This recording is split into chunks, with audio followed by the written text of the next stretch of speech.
He told his wife she wasn't classy enough to stand beside him.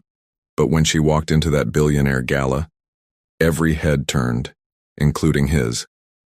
The winter rain drizzled softly against the tall glass windows of the Watts penthouse overlooking the gray skyline of Manchester. The city lights flickered faintly through the mist, shimmering across the polished marble floors. Milan Marshall-Watts stood before the mirror in her dressing room, struggling to zip up a champagne silk dress that once slipped onto her body effortlessly. The zipper strained halfway up, refusing to move. Her reflection looked back at her. Rounder face, softer arms, the evidence of late nights and motherhood written across her body like a quiet confession. Once upon a time she would have looked in this same mirror and smiled at the woman staring back. Confident, radiant, elegant. Tonight, she saw only exhaustion and loss. She exhaled, pressing a hand to her middle where the fabric clung stubbornly. She could still remember the night she first wore this gown. It was at a charity rooftop dinner in London. She'd been an event planner then, hired to coordinate the night, and Bruno Watts, the charming billionaire CEO of Watts Innovations, couldn't take his eyes off her. He'd told her she was the most stunning woman in the room. Now, 3 years and 1 child later, that same man barely looked at her. She stepped back from the mirror, her heart heavy. On the vanity sat a small photo frame, her and Bruno at that charity event. Her smile was wide, his eyes filled with pride. She touched the frame gently, wishing she could step back into that moment. The sound of footsteps echoed from the hallway.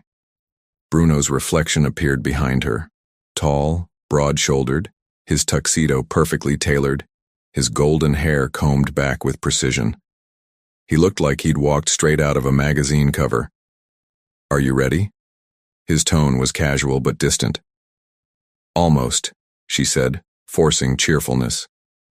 "I just need to find the right earrings." "What do you think, silver or gold?" He hesitated at the door, eyes flickering toward her reflection. She saw it. That fleeting flicker of discomfort before he masked it with a polite smile. "Maybe." "Neither," he said. "The dress is nice, but I don't know if it fits the tone of the evening." Her heart thumped. The tone? He adjusted his cufflinks, avoiding her eyes. "It's a big night, Milan. My investors, the press, they'll all be there. I don't want you to feel uncomfortable or out of place." Her throat tightened. "Out of place?" "I just mean, these corporate galas are exhausting. You've been home with Mason all week, you must be tired." Milan's smile faded. "Bruno, if you don't want me to come, just say it." He sighed, rubbing the back of his neck. "It's not like that. You know how people can be." "Lila says." "Lila?" The name came out sharper than she intended. Lila Davenport, Bruno's PR manager, the always flawless blonde who followed him everywhere like his shadow. "She just thinks it's better if the focus stays on the company tonight," he said quickly. "You know how image-sensitive these events are. There's been so much press lately. I don't want to be embarrassed by me." Milan finished quietly. His silence was answer enough. Bruno stepped forward, his expression softening, but the damage was done. "Milan, please. Don't make this into something it's not. You're beautiful, you always have been. I just think that I'm not classy enough anymore," she whispered, voice trembling. He froze. The words hung in the air like smoke. "I didn't say that," he murmured. "You didn't have to." She turned away before the tears could fall. The rain outside grew heavier, tapping the windows in an uneven rhythm. Bruno lingered for a moment, his jaw tightening. Then he said softly, "I'll be late if I don't leave now. Don't wait up." The door clicked shut behind him. For a long moment, Milan stood in the silence. She moved to the window, watching as his black Bentley pulled out of the driveway and disappeared down the slick, rain-swept road. Her chest ached, not from anger, but from the hollow emptiness that came when love started fading from something warm and bright to something cold and polite. A few minutes later, a sound from the baby monitor broke the quiet. Little Mason stirred in his crib. Milan hurried to the nursery, gently patting his back until his breathing evened again. She stood there watching him sleep, his tiny fist curled by his cheek. His chubby face, so peaceful, so innocent, was a reminder of everything she had gained, and everything she'd lost trying to become someone's perfect image. When she returned to her room, her phone buzzed on the vanity. A message notification popped up from Bruno. Bruno. Don't be upset. It's just one night. Her thumb hovered over the reply button, but before she could type, another notification appeared. A call. The screen lit up with Bruno's name. Then, as she reached for it, she heard his voice faintly before the line disconnected. He hadn't realized he'd butt-dialed her. I told her to stay home. His voice came through, muffled. Then another voice, unmistakably Lila's, laughed softly. Good call.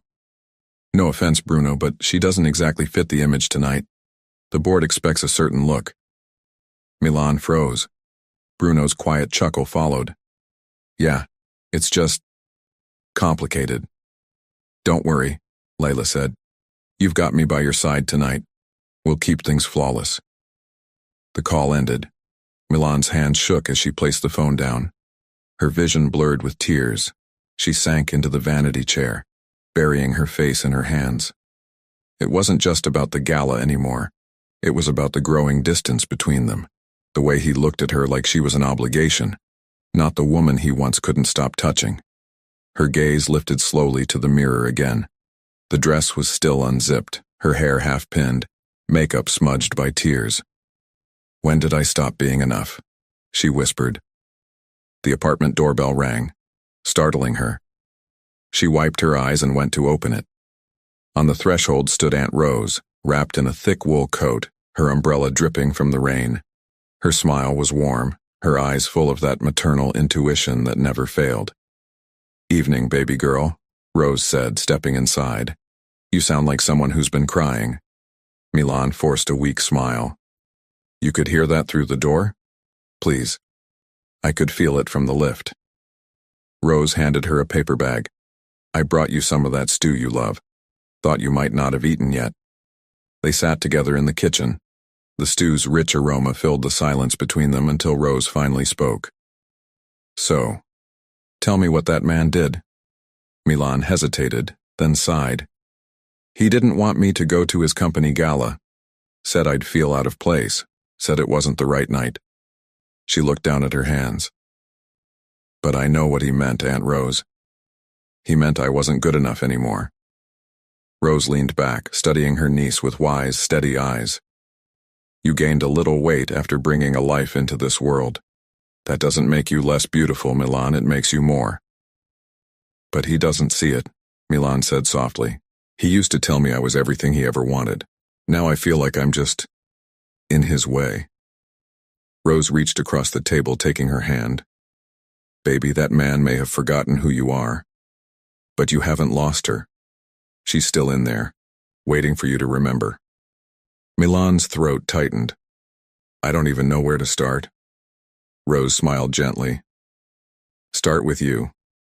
Start with the woman who built her own career before any billionaire came along. The one who laughed loud and loved big. The one who didn't need validation to feel beautiful. Milan blinked away fresh tears. Rose stood, cupping her cheek. He might have said you're not classy enough, but class isn't about size or silk or money. It's about how you carry pain without letting it crush you. You've still got that grace, baby. You just need to see it again. Rose kissed her forehead before leaving. Milan stood by the window long after her aunt was gone, the city lights glowing below like scattered stars. She could still hear Bruno's voice echoing in her mind. You're not classy enough. She turned toward the mirror again. Her reflection looked tired, yes. But beneath that fatigue was something else. Fire. She walked back to the vanity and slowly removed her half-pinned hair, letting it fall around her shoulders. She wiped the smudged mascara from her cheeks, her expression shifting from broken too resolute. She wasn't sure yet what she was going to do, but one thing was certain. She wouldn't let this version of herself be forgotten. She placed the photo frame face down on the table. "He wants classy," she whispered. "I'll show him what class really looks like." Outside, the rain had stopped. The lights of Manchester shimmered on the wet streets below. Inside the penthouse, a woman stood quietly before the mirror, her heart bruised, her spirit stirring, as something deep inside her began to wake. Morning sunlight filtered weakly through the gray Manchester clouds, spilling across the white sheets of the penthouse bedroom. The faint hum of city traffic floated up from Deansgate below. Milan stirred awake to the sound of Mason's laughter from the next room, a sweet, innocent giggle that instantly softened the heaviness she'd gone to bed with the night before.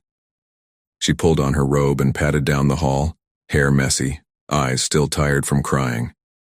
Mason stood in his crib, grinning as he waved a little stuffed giraffe at her. "Mama," he squealed. Milan's heart lifted. She scooped him into her arms and breathed in the scent of baby lotion and innocence. "Good morning, sunshine," she murmured, kissing his forehead. "It's you and me today." She fed him breakfast, small spoonfuls of mashed banana, and watched the sunlight shimmer over his curls. Bruno had already left for work. No note, no message, just the faint smell of his cologne lingering in the air. It hurt less than last night, but only slightly. There was a hollowness where her confidence used to be, and for the first time, she realized she didn't want to live in that hollow anymore. When Mason went down for his nap, Milan stood in front of the mirror again. Her reflection was the same. Tired eyes, fuller cheeks, but something in her gaze was changing. She remembered what Aunt Rose had said, "Start with you." So, she did. That afternoon, she bundled Mason in a stroller and walked down to St. John's Gardens. The February air was crisp, the trees bare, and the sky heavy with gray clouds. Yet, for the first time in weeks, Milan felt alive just being outside. She walked past cafes filled with students and professionals, past shop windows where mannequins wore the latest fashion, past reflections of women who looked confident, happy, free. In the park, she sat on a bench and opened her journal, something she hadn't touched since Mason was born. The pages were blank, waiting. Slowly, her pen began to move. Day 1. I don't want to disappear. She looked around at the people passing by, women of every shape and size, laughing, talking, carrying themselves with pride. It hit her that the person she wanted to be wasn't gone. She'd just been buried under self-doubt and silence. Over the next few days, small changes began to take root. She started walking every morning with Mason, pushing his stroller around the city center. She switched out takeout for home-cooked meals. She even dug out her old playlist, the one she used to blast in her flat before she ever met Bruno, and danced in the kitchen while making breakfast. Each morning, she felt a little stronger. One evening, while Mason napped, she opened a box from the closet. Inside were her old event planning portfolios, sketches, photos, color palettes, and notes from when she'd organized charity galas and weddings across Manchester. Her fingers traced the designs. For years, she'd loved creating beauty for others, but somewhere along the way she'd stopped believing she could create it for herself. She stayed up late that night, sketching again. Her hands were shaky at first, rusty from disuse, but soon her creativity flowed like an old friend returning home. By the end of the week, the apartment looked brighter. Mason's laughter filled every corner, music hummed from the Bluetooth speaker, and the woman reflected in the mirror looked alive. Then came the moment that tested her new calm. On Friday afternoon, while she scrolled absent-mindedly through her phone, a photo appeared on her feed, a picture of Bruno and Lila standing side by side at a rehearsal dinner. Bruno looked sharp in a dark blue tuxedo. Lila, as always, perfect, slim, sleek, confident. The caption read, "Getting ready for the big night with the best team. Tomorrow's gala will be unforgettable." Watts Innovations, her leadership goals. The comments flooded with praise. What a power duo. They look amazing together. Milan's stomach twisted. She stared at Bruno's smile, that smile she hadn't seen in months, the same smile he once reserved only for her. She wanted to throw the phone away, but instead she set it down, breathing slowly. Aunt Rose's words echoed. Let them talk. Your silence will make more noise. She took Mason out for another walk that evening. The city glowed with golden lights reflecting off damp streets. Manchester felt alive, trains rumbling in the distance, people laughing outside pubs, music spilling from restaurants. For the first time, the energy didn't make her feel small. It made her feel possible. The next morning, Milan received an unexpected message from Ava Thompson. Hey girl, long time no see. I just found out you're still in Manchester. Guess who's styling the Watts Innovations Gala tonight? Yours truly. We need classy, confident women around. You coming? Ava was an old friend from Milan's event planning days, now a sought-after stylist. Milan stared at the message for a long time, her heart racing. She hadn't planned to go. She hadn't been invited. But Ava's tone was casual, warm, no judgment, no pity. Me? I don't think Bruno would... She began typing. Then she stopped. Why was she still letting Bruno's opinion dictate her life? She deleted the message and typed a new one. I'll be there.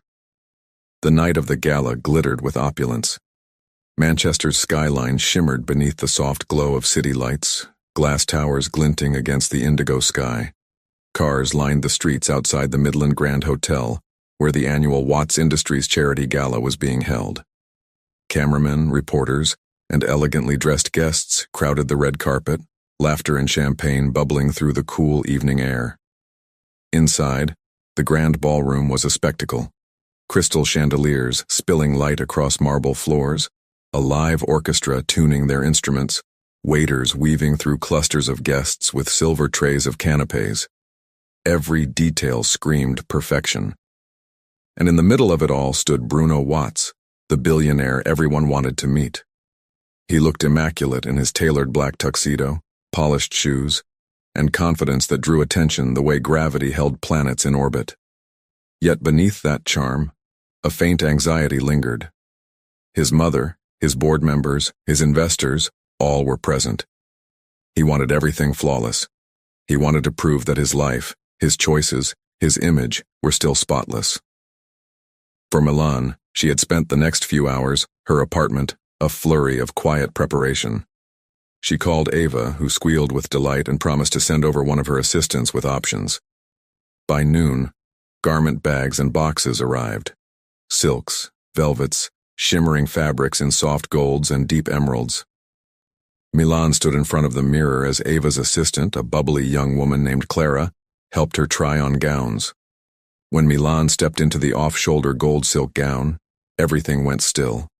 The fabric draped perfectly over her curves, the color glowing against her warm brown skin tone.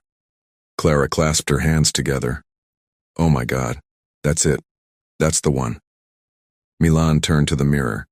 The woman staring back was no longer apologizing for existing. Her hair framed her face in soft curls, her shoulders bare, her eyes clear. She whispered to her reflection, I missed you. She spent the rest of the afternoon getting ready slowly, savoring every moment. A touch of foundation, a sweep of gold shimmer on her eyelids, a nude gloss on her lips. She pinned her hair into a soft, elegant bun and slipped on a pair of diamond earrings, the ones Bruno gave her before they married. At sunset, she stood by the window overlooking the city. The rain had cleared, leaving Manchester bathed in amber light. Down below, traffic sparkled like a river of fireflies. She could almost see the hotel where the gala was being held. The Midland, one of the most prestigious in the city. Her heart pounded as she slipped on her heels and picked up her clutch. Mason was asleep with Aunt Rose watching over him. Rose had smiled knowingly as Milan left. You go remind them who you are, she'd said. Milan drove herself to the venue. Every mile felt like reclaiming a piece of her dignity. When she arrived, the valet looked at her with polite surprise. "Good evening, ma'am. Name, please?" "Milan Marshall," she said calmly. He checked the list, nodded, and smiled. "Of course. Welcome, Ms. Marshall." The staff recognized her, not as the billionaire's wife, but as the woman who used to plan half the city's social events. That was who she wanted to be tonight.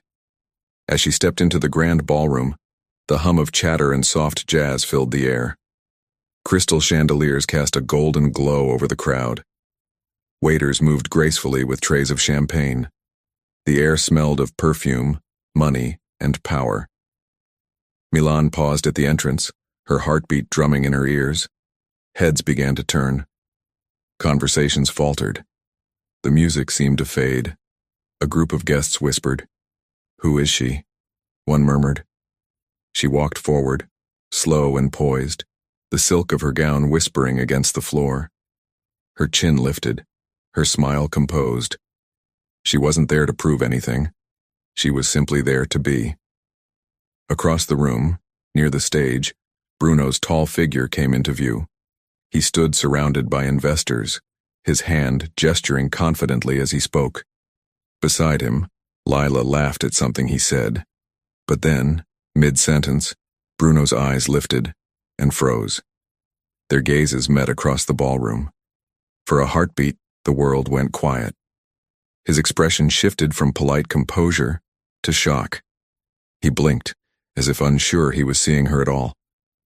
The crowd around him began to murmur, their curiosity growing as more people turned to look at the radiant woman who had just entered. Milan's lips curved into the faintest smile. Not smug, not bitter. Just sure. Bruno's glass slipped slightly in his hand before he caught it. Lila's laughter faltered as she followed his gaze and went pale. The orchestra swelled again, the lights shimmering above like stars. Milan took another step forward, owning the room with the quiet confidence of a woman who finally remembered her worth.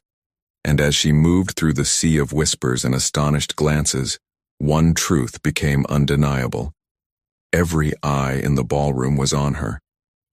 Every inch of her spoke of grace, not the desperate, overdone kind, but quiet power. The kind that turns heads without asking for attention. Whispers spread like wildfire. "Is that Bruno Watts' wife?" "She's stunning. She looks like a model." Bruno froze. He couldn't move. Couldn't even speak. For weeks he'd imagined Milan as the woman he'd reduced her to. Tired, overweight, invisible. But the woman walking toward him now was everything he'd forgotten she could be. Milan's heart pounded as she stepped forward, feeling dozens of eyes on her. Every instinct screamed at her to turn around, but she lifted her chin higher.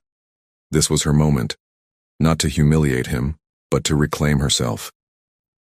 "Mrs. Watts," someone said as she passed, a man from the finance department. "You look absolutely radiant tonight." "Thank you," she replied softly, smiling. Another woman reached out to touch her hand. "That dress is divine. Where did you get it?" Milan just smiled. Her voice was calm, steady, but inside she was shaking. She finally reached Bruno. Their eyes locked. For a moment, the air between them felt thick, like something unsaid had taken form. "Milan," he murmured. It was barely a whisper. "Bruno." He blinked, uncertain of what to say next. Around them, photographers flashed their cameras, catching the moment like a story unfolding. A journalist leaned toward another, whispering, "She's the most beautiful woman here tonight." Bruno's jaw tightened. He could feel the sting of irony. This was the same woman he'd called not classy enough just days ago. "You look—" He stopped himself before finishing. Anything he said would sound small compared to what she was radiating. "Like someone who belongs here?" She asked quietly, a soft smile curving her lips. He swallowed hard, guilt and admiration colliding in his chest. "Yes," he admitted, "more than anyone." The rest of the night unfolded like a slow revelation. Milan was the center of attention, not because she sought it, but because she carried herself with such calm assurance. When the event's host invited guests to mingle, she moved through the room with quiet elegance, greeting executives, laughing politely, listening genuinely. Bruno's investor, Sir Edmund Grant, approached her near the champagne fountain. "Ah, Mrs. Watts, so good to finally meet you. I've heard much about your charity work." Milan smiled. "Thank you, Sir Edmund. I admire what you've done for children's hospitals across Manchester. It's inspiring." He beamed. "You must visit our next event. A woman of your grace would make an excellent ambassador." Across the room, Bruno watched, stunned. His colleagues, men who'd barely acknowledged Milan before, were now captivated. Even Edmund's wife leaned in, whispering something that made Milan laugh softly. For the first time in years, Bruno saw what everyone else saw, the woman he'd once fallen hopelessly in love with. As the evening drew on, he approached her again. "Can we talk?" he asked quietly. She hesitated but nodded. They stepped out onto the terrace where the city lights glittered below like a sea of gold. The sound of soft jazz floated from inside. "I owe you an apology," Bruno said finally. His voice cracked slightly, stripped of arrogance. "What I said, what I did, it was unforgivable." Milan crossed her arms gently, not out of anger, but defense. "You didn't just hurt me, Bruno. You humiliated me. You made me believe I wasn't worthy of standing beside you. I know." He looked down, ashamed. "I was scared, Milan. My whole world revolves around image, perfection. I thought if everything looked right, I'd be safe. But you reminded me I can't control everything." She blinked back tears. "And you thought pushing me away would make you look better?" "No," he said quickly. "It made me smaller. I see that now." He took a step closer, his voice trembling. "You were never the problem. I was. I let my own insecurity define how I saw you." Milan turned toward the city view, the wind brushing against her face. "You know what's funny? I didn't come tonight to make you jealous or to prove anything. I came because I wanted to remember who I was before you made me forget." He looked at her, guilt slicing through him like glass. "And did you?" She met his eyes. "Yes, I did." Silence stretched between them. Then, softly, he reached for her hand. "Can I start again? Not as a billionaire, not as some man obsessed with appearances, but as your husband who forgot how to love you the way you deserve?" For a long moment, she said nothing. The music drifted through the open doors, the same song that had played at their wedding. She remembered the way he'd looked at her that day, full of pride, not shame. "Change takes more than one apology," she whispered. "I know," he said, "but I'll prove it. Every day if I have to." Her expression softened. "Then start by dancing with me. Just one song." His heart skipped. "Here?" "Here," she said, smiling faintly. He took her hand, pulling her gently close. As they swayed beneath the starlit terrace, the city moving silently below, all the noise and judgment melted away. For once, it wasn't about the gala or the image or the whispers. It was just them, two people finding their way back after losing themselves in the glitter of perfection. Inside, Sir Edmund's wife whispered to a guest, "They're the most beautiful couple tonight." By the time the night ended, the tabloids would call her the queen of the gala. Photos of her radiant smile would circulate online, with comments like, "Real elegance never fades," and she showed what grace looks like. But for Milan, none of that mattered. What mattered was the quiet strength she found in herself, the realization that her worth was never tied to her husband's gaze or society's approval. As the final song faded and the guests began to leave, Bruno turned to her once more. "You were incredible tonight," he said. She smiled, tired but peaceful. "I didn't do it for them, or you. I did it for me." And for the first time, Bruno understood what true class really was. Not the designer gowns, not the money, not the parties. It was resilience. It was forgiveness. It was Milan. When they left the hotel, paparazzi flashes filled the night, capturing what looked like a fairy tale ending. But for Milan, it wasn't an ending at all. It was a beginning, a quiet promise to herself that no one, not even a billionaire, would ever make her feel small again. As their car disappeared into the Manchester night, she looked out the window, her reflection glimmering in the glass. For the first time in years, she smiled, not because of how she looked, but because she finally remembered who she was. And everyone else, including Bruno Watts, would never forget it. Thank you so much for watching and supporting my channel. Your love, comments, and shares mean everything to me. Grateful for each of you. Let's keep growing together. With love from Whispers of Hope.